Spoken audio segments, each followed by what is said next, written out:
بسم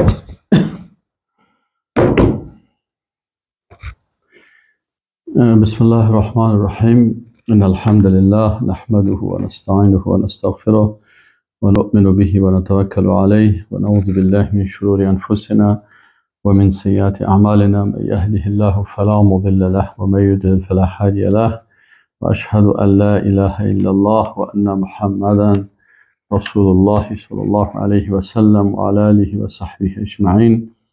اما بعد، السلام علیکم و رحمت الله و برکاته. دوستان عزیز، خواهران محترم، برادران عزیز، مسلمانان گرانقدر، مهمترین عنصر در زندگی انسان شناخت الله سبحانه و تعالی است. انسان مسلمان مکلفیت داره که خالق خود بشناسه و ما مکلفیت ما این هست که وقتی خود ما الله متعال شناختیم، چه قسم الله را شناختیم، باید با اسما و صفاتش که در قرآن عظیم شان و در احادیث رسول الله صلی الله علیه و سلم ثابت است، از این طریق وقتی که شناختیم مکلفیت ما واضح هست که برای دیگران هم الله سبحانه و تعالی را معرفی بکنیم و الله سبحانه و تعالی را با نامها و صفاتش بشناسیم و مطابق از زندگی بکنیم. یک عالم پرسیدن که خلاصه اسلام چی هست؟ گفت خلاصه اسلامی است که در یک جمله را خلاصه بکنیم، اوی است که نامها و صفات الله را بشناسیم و مطابق از او زندگی بکنیم. نامها و صفات الله را، اسما و صفات الله را بشناسیم و مطابق از او زندگی بکنیم. دوستای عزیز، سلسله ای از درس های در اسماء الله الحسنا را خدمت شما دوستا تقدیم میکنیم. شروع میکنیم درس اول ان شاء الله تعالی. درس اول ما در اسم الله سبحانه و تعالی. الله این لفظ الجلاله هم میگن. خب، بسم الله الرحمن الرحیم. در ساختمان لفظی لفظ جلاله، اول از نگاه لغت همین کلمه الله چه قسم است و این درباره از علمای اسلام چی گفتند در زبان عربی. طبعا علما در این قسمت دو نظر دارن. یک تعداد از علما میگن که لفظ الله که است از کلمه اله اشتقاق شده، مثل که دیگر نام ها اشتقاق شده. مثلا رحمان از کلمه رحمت گرفته شده و از او اشتقاق شده. مثلا الرحیم از رحمت گرفته شده و به این شکل دیگر نام های الله را هر کدامش که القادر، المقتدر، این نام ها مثلا از قدرت که مصدر است از گرفته شده و اشتقاق شده و معانی خاصی را بر خود گرفته است. در این قسمت علما میگن که کلمه الله که اصلا از چی گرفته شده است؟ اله. اله چی معنا؟ اله در زبان عربی به معنای معبود بود و عرب ها معبود خدا اله میگفتن، یعنی کسی را که عبادت میکردن و احکام از او را و شریعت از او را اطاعت میکردن، او را چی میگفتن؟ اله میگفتن. این در اسلام که هست همین کلمه اله استعمال شده در قرآن عظیم شان بسیار زیاد و الهکم اله واحد، یعنی معبود شما. او معبوده که ذات از او را باید عبادت بکنین و شریعت از او را باید اطاعت بکنین. اله واحد، معبود یگانه هست. اینا میگن از اینمی کلمه اله که ما شما بگیم اله واحد، معبود یگانه، از کلمه اله میگن که بالای امی کلمه الف لام از زیاد کردن. الف لام از زیاد کردن. الف لام تعریف. الف لام تعریف طبعا در زبان عربی وقتی که یک اسم مثلا یک اسم استعمال میکنین او عام میباشه، کل شامل میشه، لکن وقتی که الف لام در داخل شد باز مشخص میشه به یک کس خاص. مثلا میگن رجل، مرد، اما وقتی که میگن الرجل معلوم میشه اون شخصی که مشخص در ذهن ما هست یا در ذهن تو هست یا اونجا استاد است مشناسی میشه. بناهن فرق است بین الرجلون و بین الرجل. اینا به این حساب این مسائل زبانی هست در زبان شناسی. زبان شناسی میگن که از کلمه اله گرفته شده. یک نظر است از علما و اله به معنای که الف لام داشت داخل شد الاله شد. الاله شد یعنی همون معبودی به حقی که خالق آسمان ها و زمین است و کل ما شما او را میشناسیم خالق آسمان ها و زمین است، او الاله شد. سپس میگن که باز از امی الاله همزه ازیر چی کردن؟ همزه ازیر حذف کردن. همزه ازیر حذف کردن و دو لام باقی ماند، این لام با لام دیگه ادغام کردن شد الله. این یک نظر است از علما از دیدگاه زبان شناسی، از دیدگاه مثلا نظر علمایی که دارن. دوم نظری است که علمای دیگه هستن، اونا میگن که نه خیر، همین کلمه الله که است یا لفظ الله که است، میگه این از اول نام است برای خالق آسمان ها و زمین. از این خاطر این اشتقاق نیست و اونا به این نظر هستن که این اسم مشتق نیست و در این کدام اشتقاق نشدن. از او خاطر اونا میگن که مستقیما همین کلمه اسم است برای الله سبحانه و تعالی. خوبی از نگاه لفظی هست که علما درباره ازی این دو نظر داشتن و نظر کلشان قابل احترام است و هر کدامش از خود دلایل خود دارن. به هر صورت ما و شما عقیده داریم که الله نام است به خالق متعال، ای که اصلش مشتق است و یا اصلش نام بوده هست و در او کدام اشتقاق زبانی از نگاه زبان شناسی هست و یا نیست. به هر صورت الله نام است برای خالق با عظمتی که خالق تمام مخلوقات است و ما همه بنده های از او هستیم. حالا از نگاه اصطلاحی در اسماء الله الحسنى همین نام الله را چه قسم بشناسیم و با این نام چه قسم زندگی بکنیم. طبعا دوستای عزیز در این قسمت باید بفهمیم که اول یک تعریف برای خدمت شما دوستا تقدیم میکنیم که این تعریف همی موضوع را شامل شود و این که ما بفهمیم که الله سبحانه و تعالی را چه قسم بشناسیم. الله هو المعبود بحق. اینجا در این تعریف 6 نقطه هست دوستای عزیز. یعنی اگر ما الله سبحانه و تعالی را میخوایم بشناسیم، اول میگه هو المعبود بحق. الله ذات است که عبادت میشه به حق. ذات است که عبادت میشه به حق. بناء این نقطه اول. الذي يستحق العباده. دوم صفتش چی است که معبود به حق است، با دوم صفت مستحق العباده. والاطاعه. سوم چی است که مستحق اطاعت است. پس معبود به حق است، مستحق عبادت است و مستحق اطاعت است و تختص له و اینمی عبادت و اطاعت مخصوص الله است. این 4 نقطه. وله صفات الجلال والعظمه. دیگه خصوصیت الله چی است که الله سبحانه و تعالی دارای صفات جلال و عظمت است. اما تو صفات و افعالی که به جلال و عظمت الله شایسته هست. ولا سبیل. ششمی نقطه چی است؟ ولا سبیل الى معرفت عبادته الا من طریق انبیائه و رسوله علیهم الصلاة والسلام. ششمی خصوصیت چی است که عبادت از او و اطاعت از او شناخته نمیشه مگر از طریق پیغمبران علیهم السلام، انبیاء و رسول علیهم السلام.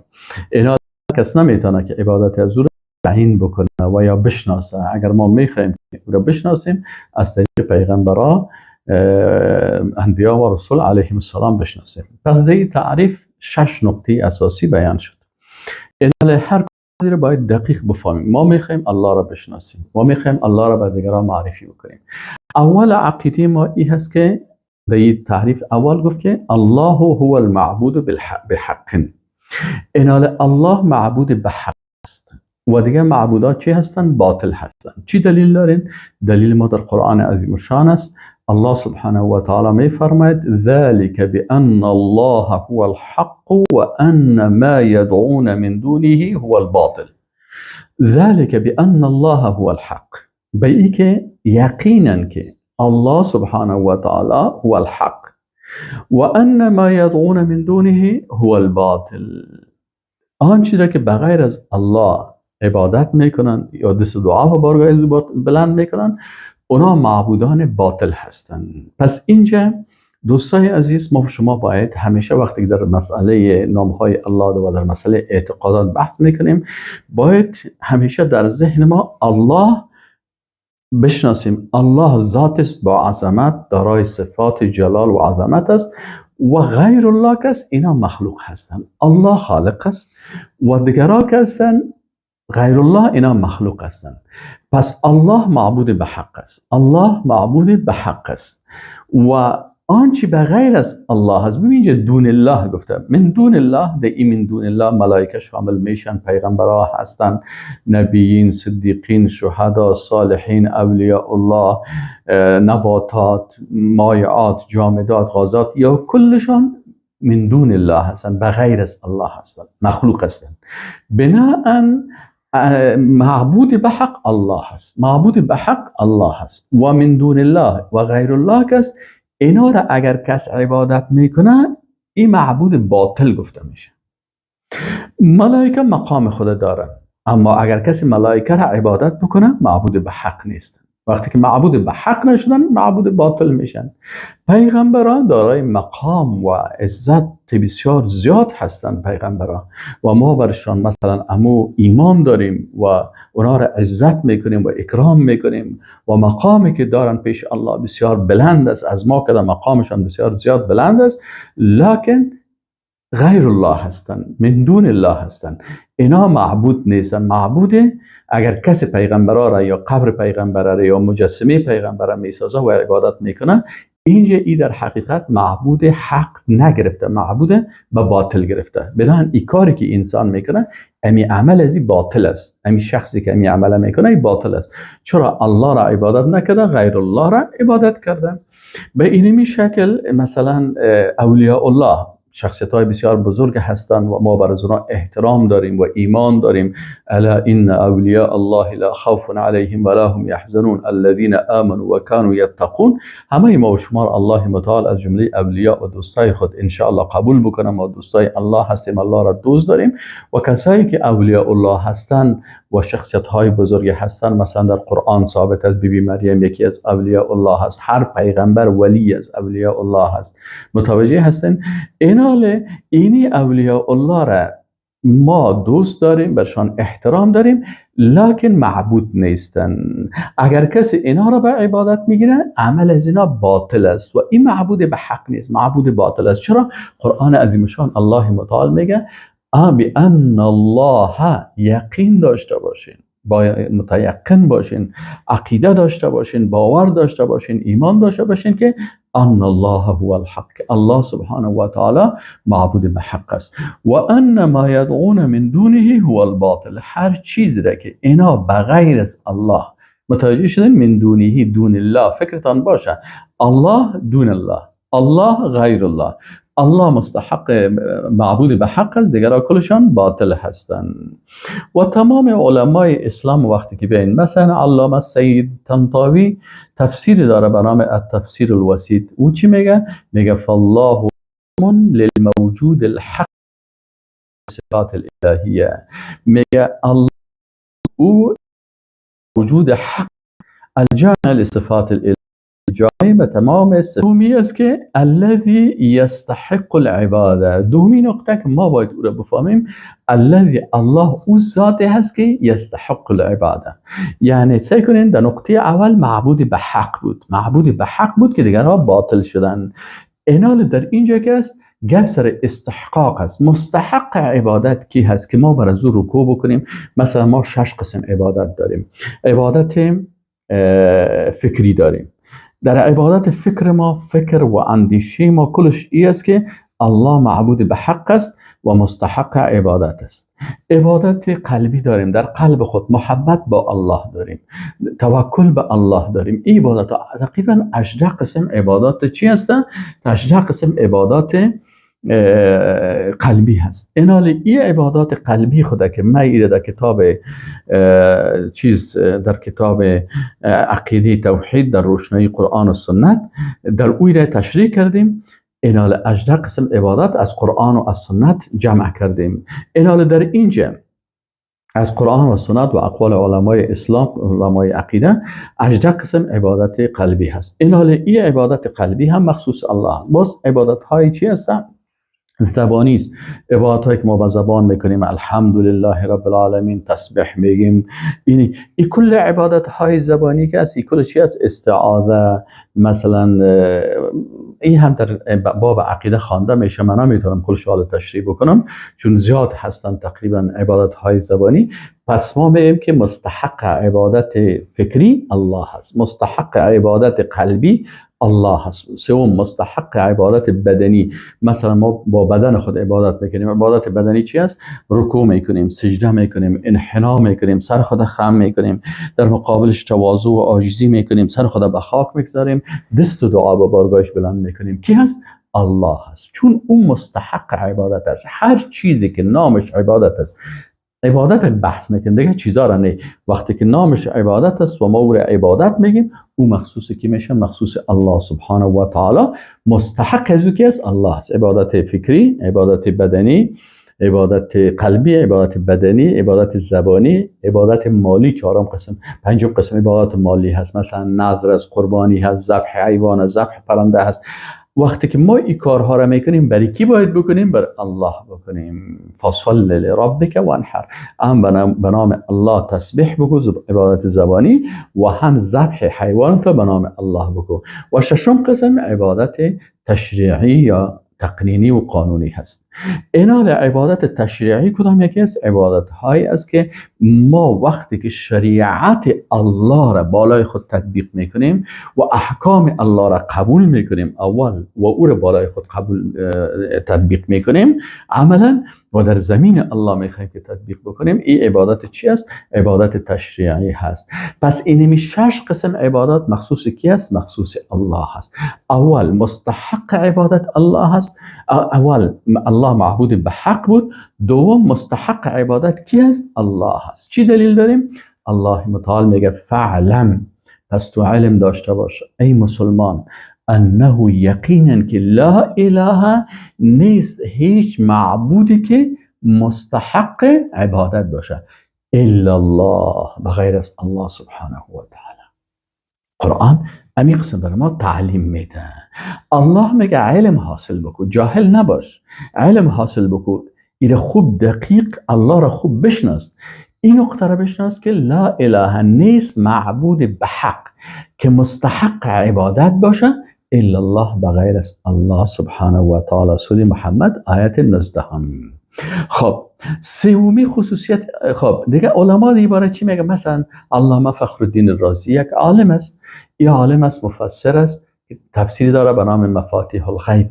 او میگه لأن الله هو المستحق للعباده. این میگه من مفسر قرآن هستم و قرآن تفسیر کردیم، بر شما میگم که الاله یعنی معبود به حق کی هست؟ هو المستحق للعباده، او مستحق عبادت است که الله هست. ولا يكون كذلك الا اذا كان قادرا عليما حكيما، و این قسم بودن نمیتونه مگر وقتی که قدرتمند باشه، علیم و حکیم باشه. پس این از صفات الله هست که قادر است، علیم است و حکیم است.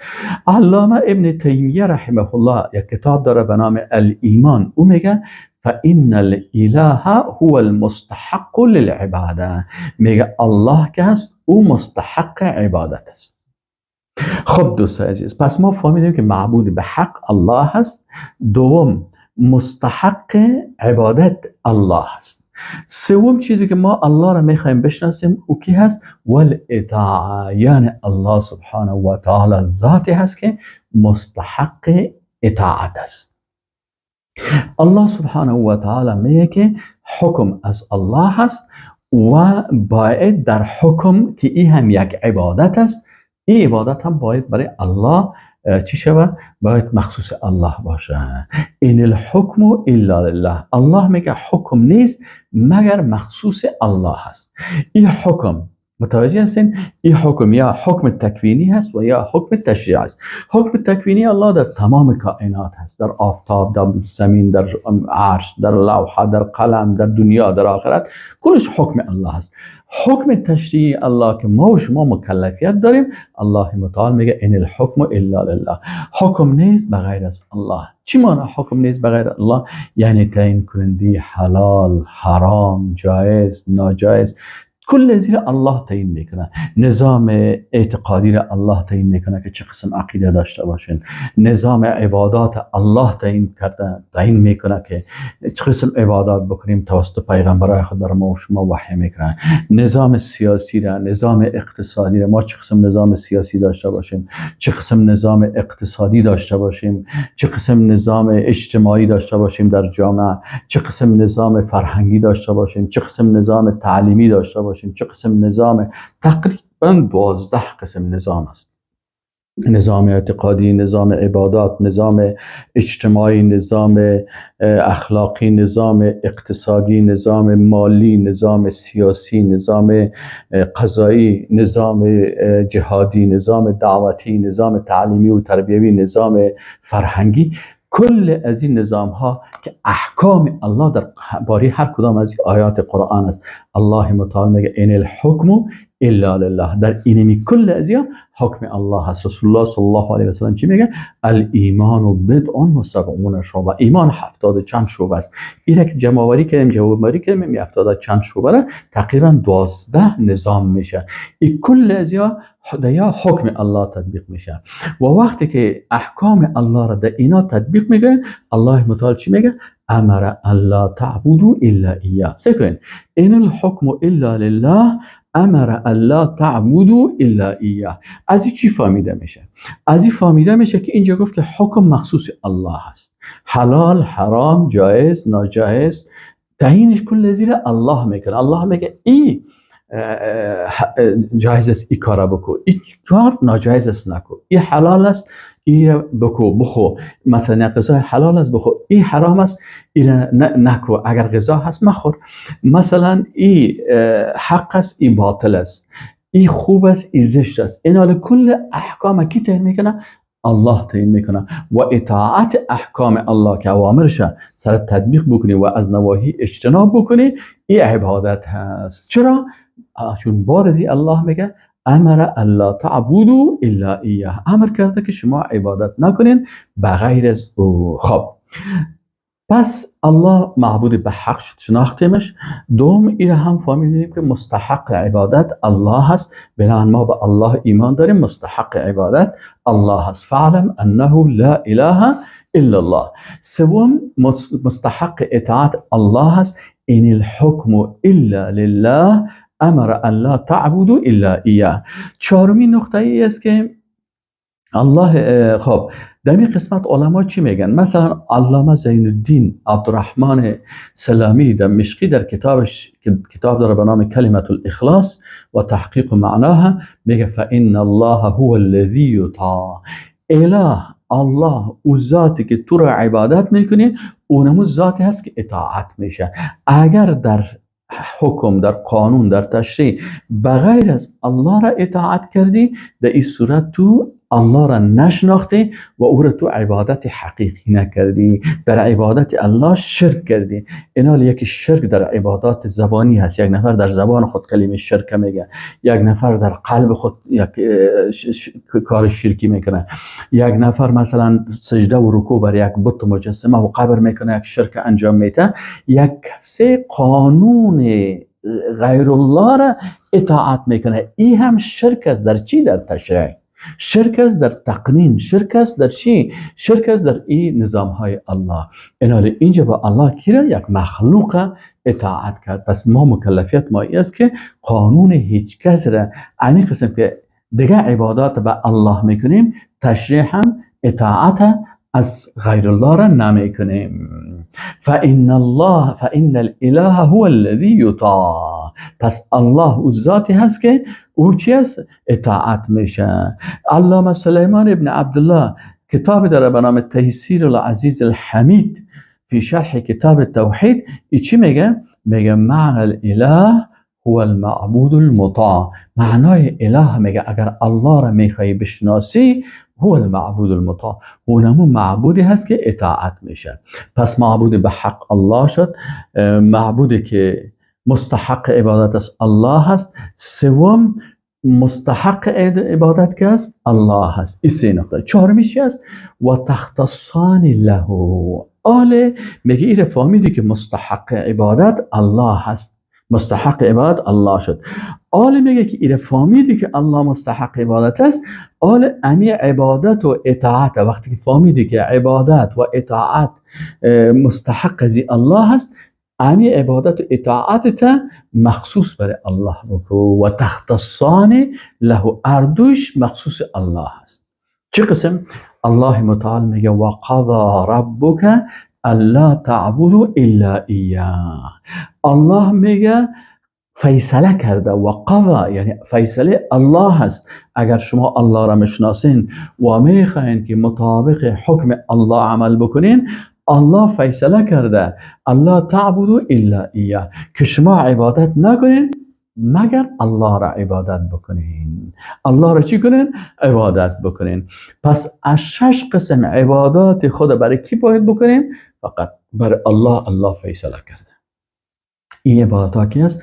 مخصوص الله شد. الله تعبدوا الا ایاه. اینجا الا که اول نفی شد، باز از او چی آمد؟ باز از او استثناء ذکر شد. الله تعبدو که شما هیچ غیر الله را عبادت نکنین، الا ایاه عبادت نکنین، الا ایاه بغیر است الله سبحانه و تعالی.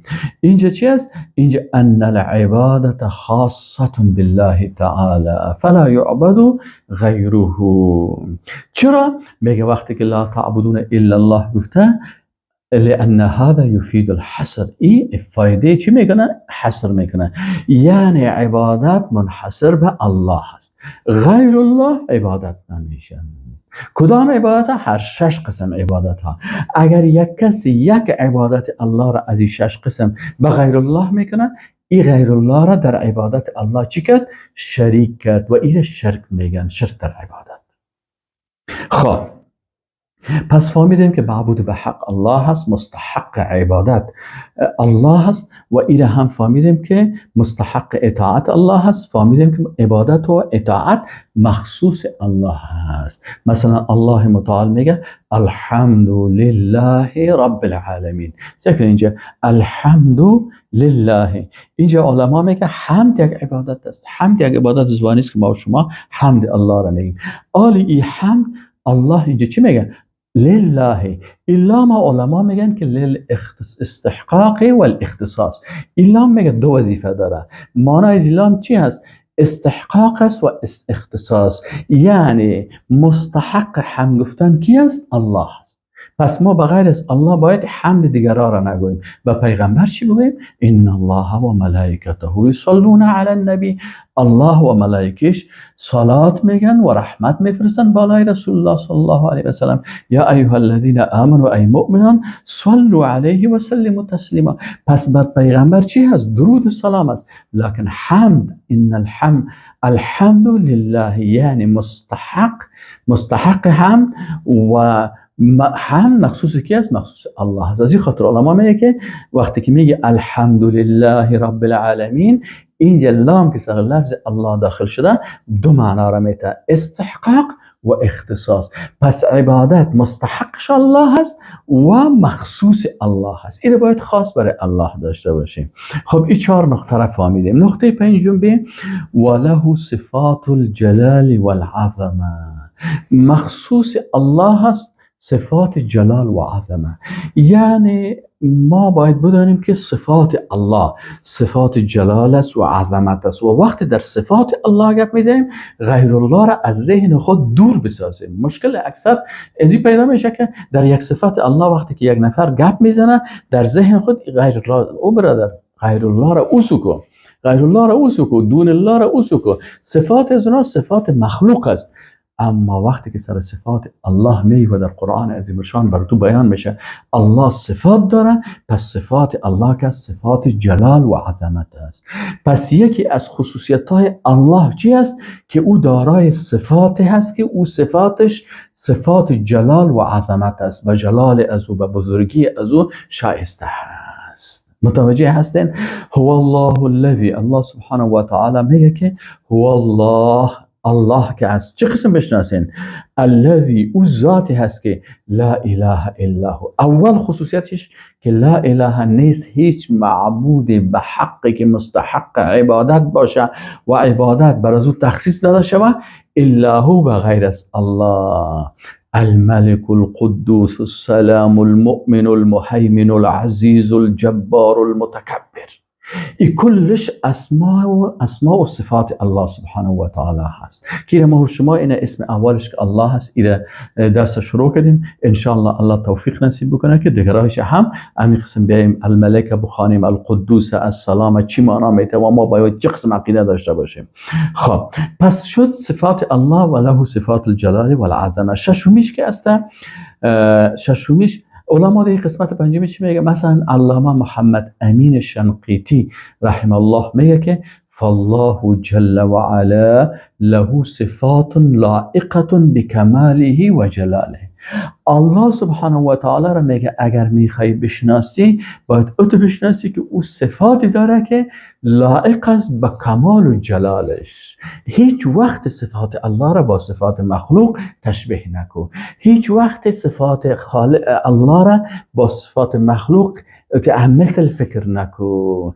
صفات الله که صفات جلال و عظمت است. فالله جل و علا له صفات، الله صفات داره، در قرآن عظیم شان بیان کرده، افعال داره، لکن اوت صفات داره و اوت افعال داره که لائق است به کمال و جلال الله سبحانه و تعالی. خب علامه ابن قیم جوزی رحمه الله یک کتاب داره به نام مدارج السالکین. او میگه اسم الله، میگه سکنین اسم الله، امین نام الله میگه چه خصوصیت داره؟ میگه اسم الله دال علی جمیع الاسماء الحسنى والصفات العلى. میگه این دلالت میکنه علی جمیع الاسماء الحسنى والصفات العلى. میگه اسم الله که از دلالت میکنه به تمام اسماء الله الحسنى و به تمام صفات عالی الله سبحانه و تعالی. چقدر این نام با عظمت است. یعنی معنیش که تمام نام ها و صفات الله خلاصه شده در نام الله. سبحان الله. یک مرتبه که ما میگیم که سبحان الله به این معنی که یعنی الله را با تمام نام ها و صفاتش یاد کردیم. وقتی که میگیم اللهم یعنی یا الله، الله را با تمام نام ها و صفاتش یاد کردیم. از این خاطر کسی که عقیده را میفهمه این کلمات دیگه مثل خدا و مثل خدای و سیختن و گاد و یار استعمال نمیکنه. چرا؟ اون کلمات معنای بعضی از صفات الله است. بعضی از صفات گرفتن، مثلا یک معنای از او به او انداختن. مثلا مالک است، او را گفتن که مالک به معنای خدا، اما الله که است معنا نمیشه. ما معنای از او معنایش است معبود به حقی که مستحق عبادت است و مستحق اطاعت است و عبادت مخصوص از اوست و دارای صفات کمال هست، صفاتی که به جلال و عظمت از او شایسته هست. پس ما و شما الله سبحانه و تعالی شناختیم. ششمین نقطه‌ای که الله را باید بشناسیم چه قسم؟ یعنی ولا سبیل الى معرفت عبادته الا من طریق انبیائه و رسوله علیهم السلام. ششمی خصوصیت، 5 خصوصیت الله را فهمیدیم. ششمی خصوصیت الله چی هست؟ که یعنی الله ذاتی است که عبادتش جز از طریق پیغمبرانش، انبیا را فرستاده، رسولا را فرستاده. برای چی؟ که عبادت الله را از طریق از اونها شناخته میشه. مثلا الله سبحانه و تعالی عبادت خود تعیین کرده. الله تعیین میکنه و پیغمبرات تبلیغ میکنن. وظیفه پیغمبر چی هست؟ نوعیت عبادت برای ما معلوم میکنه از به وحی الله. چه قسم چند نوع عبادت هست؟ عبادت زبانی هست، عبادت بدنی هست. عبادت زبانی چی هست؟ حمد است، استعاذه هست، استغاثه هست، ذکر است، اینی هست. عبادت بدنی رو برای ما بیان میکنه، رکوع هست، سجده هست، نماز هست، حج است. اینی کل عبادت ها را، مجموعه عبادت ها را. پس نوعیت عبادت، کمیت عبادت، که این عبادت چقدر هست. مثلا نماز چند رکعت است، صبح چند رکعت است، شام چند رکعت است، خفتن چند رکعت است. این کمیتش کی تعیین میکنه؟ الله. کی تبلیغ میکنه؟ رسول الله. نوعیتش تعیین بر ما تبلیغ میکنه، بیان میکنه. نوعیت، کمیت، کیفیت. کیفیتش چی معنی؟ یعنی که این عبادت با کدام کیفیت بخوانیم. رسول الله صلی الله علیه و سلم میگفت که صلوا کما رأیتمونی اصلی. نماز بخواین امی قسم که مرا میبینین که من نماز میخوانم. پس ما نماز خدا به کدام کیفیت میخوانیم؟ به طریقه رسول الله صلی الله علیه و سلم. نوعیت، کمیت، کیفیت. زمان عبادت چه وقت است و مکانش. نوعیت، کمیت، کیفیت، زمان. مثلا در کدام زمان کدام عبادت بکنیم. حج در کدام وقت بکنیم؟ ماهاش معلوم است. روزه را در کدام زمان بگیریم؟ در ماه رمضان روزه فرضی هست. مکانش بر ما معلوم میشه. مثلا کدام نماز در کجا بخوانیم. حج در کجا بکنیم؟ اون در بیت الله شریف، در مکه مکرمه حج میشه. در افغانستان حج میشه، در کشورهای دیگه میشه؟ نه خیر، نمیشه. پس مکانش معلوم شد. خب مکان ششمیش مثلا امو وسایلی که دی استفاده میشه. مثلا ما قربانی میکنیم، آهور قربانی کرده میکنیم؟ نه خیر. پس وسیله قربانی چی است؟ قربانی یک عبادت است. سر کدام حیوان قربانی میشه؟ اون برای ما تعیین شده که حیوانات اهلی باشه. کل حیوانات اهلی؟ نه خیر. در حیوانات اهلی مثلا گاو و گاومیش است، گاو و گوسفند است، این شتر است. مثلا بعضی حیوانات دیگه هم اهلی است، مثل پشک، سگ نه، یا حرام هستن و یا قربانی نمیشن. متوجه هستین؟ اینال 6 قسم چیزی که در عبادت است. این عبادت ایره تعیینش الله میکنه و تبلیغش پیغمبرا میکنه. از این خاطر میگن که ولا سبیل الى معرفت عبادته الا من طریق انبیائه و رسوله علیهم الصلاة. الله متعال میگه ذلك بانهم كانت تأتيهم رسولهم بالبینات. به خاطر از اینکه پیغمبرایشان با دلایل روشن پیششان میامدن، فکفروا، اینا کافر شدن. دلایلی که پیغمبرا، مثلا الله متعال میگه قل ان کنتم تحبون الله، بگو بر از این مردم اگر شما الله را دوست دارین فاتبعونی، پس از من متابعت بکنین. پس ما مکلفیت داریم که در عبادت هایی که پیغمبر بر ما رسانده، الله تعیینش کرده و پیغمبر تبلیغ کرده، ما از پیغمبر در اینمی عبادت ها متابعت بکنیم. چون الله میگه که ان کنتم تحبون الله فاتبعونی، متابعت از ما بکنین. یحببکم الله، باز الله شما را دوست می داشته باشه. و السلام علیکم و رحمت الله و برکاته.